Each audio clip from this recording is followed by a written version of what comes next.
Catholic nun and missionary, Mother Teresa was born on 26 August 1910 in Skopje, the current capital of the Republic of Macedonia.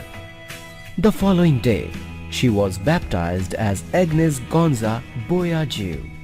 Her parents, Nicola and Drefine Boiagiu, were of Albanian descent. Her father was an entrepreneur who worked as a construction contractor and a trader of medicines and other goods. In 1919, when Agnes was only 8 years old, her father suddenly fell ill and died. While the cause of his death remains unknown, many have speculated that political enemies poisoned him.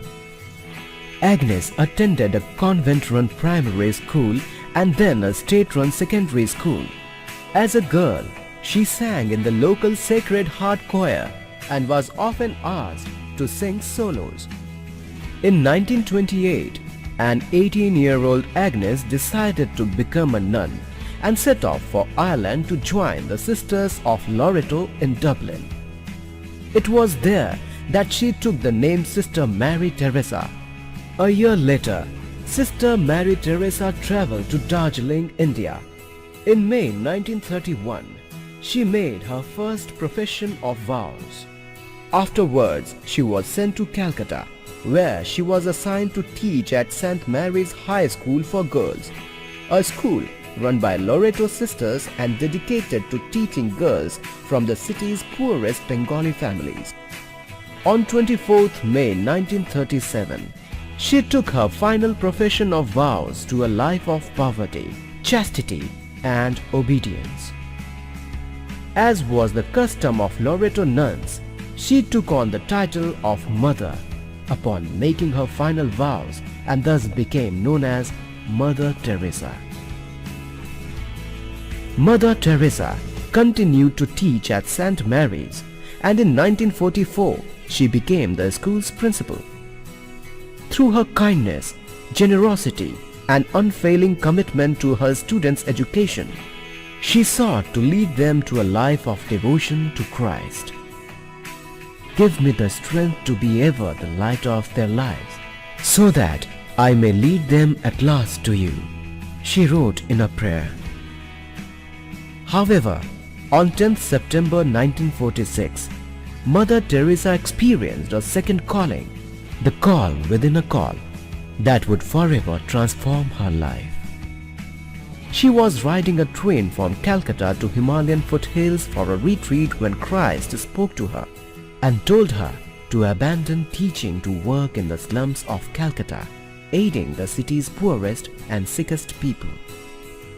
Since Mother Teresa had taken a vows of obedience, she could not leave her convent without official permission. After nearly a year and a half of lobbying, in January 1948, she finally received approval from the local archbishop. Donning the blue and white sari that she would always wear in public for the rest of her life, she left the Loreto convent and wandered out of the city. After 6 months of basic medical training, she voyaged for the first time into Calcutta's slums with no more specific goal than to aid the unwanted and the unloved. Mother Teresa quickly translated this somewhat vague calling into concrete actions to help the city's poor.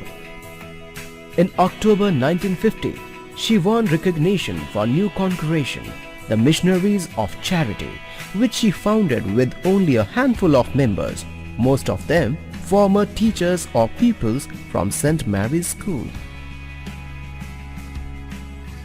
In 1971, Mother Teresa traveled to New York City to open her first American-based house for charity, and in summer of 1982, she secretly went to Beirut, where she crossed between Christian East Beirut and Muslim West Beirut to aid children of both faiths. In 1985, Mother Teresa returned to New York and spoke at the 40th anniversary of the United Nations General Assembly. While there, she also opened Gift of Love, a home to care, for those infected with HIV/AIDS. She was awarded the Jewel of India, the highest honor bestowed on Indian civilians, as well as the now defunct Soviet Union's Gold Medal of the Soviet Peace Committee. And in 1979, Mother Teresa won her highest honor when she was awarded the Nobel Peace Prize in recognition of her work in bringing help to suffering humanity. After several years of deteriorating health, in which she suffered from heart, lung and kidney problems, Mother Teresa died on 5th September 1997 at the age of 87. She was beatified in October 2003. Since her death, Mother Teresa has remained in the public spotlight. In particular, the publication of her private correspondence in 2003 caused a wholesale re-evolution of her life by revealing the crisis of faith she suffered for most of the last 50 years of her life. Summing up her life in characteristically self-effacing fashion, Mother Teresa said, "By blood, I am Albanian. By citizenship, an Indian. By faith, I am a Catholic nun. As to my calling, I belong to the world. As to my heart, I belong entirely to the heart of Jesus."